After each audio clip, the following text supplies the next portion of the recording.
காவேரி குமரனை பத்தி தப்பா புரிஞ்சுக்க கூடாதுன்றதுக்காகவே விஜய் அவங்கள டைரக்டாவே குமரன் வேலை செய்யற அவங்களோட தையல் கடைக்கே கூட்டிட்டு போயிட்டு நடந்த நிலவரம் எல்லாத்தையுமே விளக்கி சொல்லிடுறாங்க.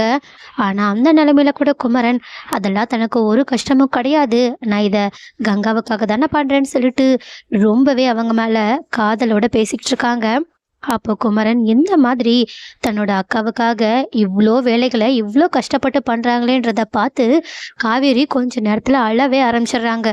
அது மட்டும் இல்லாம தன்னை சமாதானப்படுத்த வந்த குமரன் கிட்டயும் அவங்களோட கையை பிடிச்சி, தயவு செஞ்சு என்னை மன்னிச்சிருங்க மாமா, நான் உங்களை பத்தி தப்பா நினைச்சது எனக்கு எவ்வளோ பெரிய அசிங்கமா இருக்கு தெரியுமா.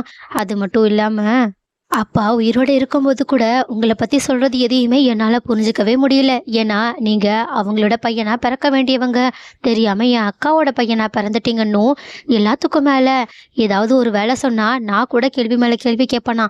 ஆனா நீங்க அவங்க மேல இருக்க நம்பிக்கையால ஒரு கேள்வி கூட கேட்காம எல்லாத்தையுமே செய்வீங்களாம். அது மட்டும் இல்லாம ஒருத்தர் மேல பாசம் காட்டுதல உங்களை அடிச்சுக்க ஆளே இல்லைன்னு அவ்வளோ பெருமையா பேசுவாங்க. அது ஏன்னு இப்பதான் எனக்கு புரியுதுன்னு சொல்லிட்டு அவங்க அப்பாவை எல்லாத்தையுமே நினைச்சு பார்த்துட்டு குமரன் கிட்ட பேசிக்கிட்டு இருக்க. இதை கேட்டுட்டு குமரனும் ஒரு நிமிஷம் அவங்களோட மாமாவை நினைச்சு கண்ணே கலங்கிடுறாங்க. ஆனா விஜய் தான் அவங்க ரெண்டு பேரையுமே சமாதானப்படுத்திக்கிட்டு இருக்காங்க. அதுக்கப்புறமா அடுத்த நாள் வளகாப்புக்கு தேவையான ஏற்பாடுகள் எல்லாத்தையுமே காவேரியும் அவங்களோட வீட்டில் இருக்கவங்களும் தடபுடலாக செஞ்சுக்கிட்டு இருக்க. கங்காவுக்குமே குமரன் ரெடி பண்ண மேக்கப் ஆர்டிஸ்ட் மேக்கப் எல்லாத்தையுமே சூப்பராக போட்டுக்கிட்டு இருக்காங்க. ஆனால் என்ன, குமரன் இன்னுமே வரலன்ற கோபம் கங்காவுக்கு ரொம்பவே இருக்குது. அது அவங்களோட பேச்சுலேருந்தே எல்லாருக்கும் தெரியுது. அதனாலே அத்தனை பேருமே பதட்டத்தோட வெயிட் பண்ணிக்கிட்டு இருக்க. ஆனால் அங்கே ஆர்டர் கொடுத்தவங்களும் எல்லா துணியையும் கொடுக்குற வரைக்கும் தான் பணத்தை தர போகிறதில்லன்னு சொல்லிட்டு குமரன் கிட்ட பிரச்சனை பண்ணிக்கிட்டு இருக்காங்க. இதனால ஒரு கட்டத்தில் தன்னோட பொறுமையை இழந்த குமரனும் அவங்க கிட்ட செம்மையாக சண்டை போட ஆரம்பிக்கிறாங்க. அதே சமயம் இந்த விஷயம் நிவின் மூலயமா விஜய்க்கோ தெரிய வந்துடுது. அதனால விஜய் குமரனுக்கு கால் பண்ணி ஏதாவது பிரச்சனையான்னு கேட்க, ஆனால் குமரனும் அதெல்லாம் ஒன்றும் இல்லை, எல்லாத்தையும் நான் சரி பண்ணிட்டேன், இப்போது கங்காவுக்காக ஒரு கிஃப்டை தான் நான் வாங்க போய்கிட்டு இருக்கேன், அதை வாங்கிட்டு சீக்கிரமாக வந்துடுவேன்னு சொல்லிக்கிட்டு இருக்காங்க. அதே சமயத்தில் அந்த பக்கம் குமரனோட அம்மாவும் தன் பையன் இன்னும் வராததுக்கு நீங்கள் தான் காரணம், நீங்கள் ஏதாவது சொல்லியிருப்பீங்க, அதனால தான் அவன் வராமல் வருத்தப்பட்டுக்கிட்டு இருப்பான்னு சொல்ல.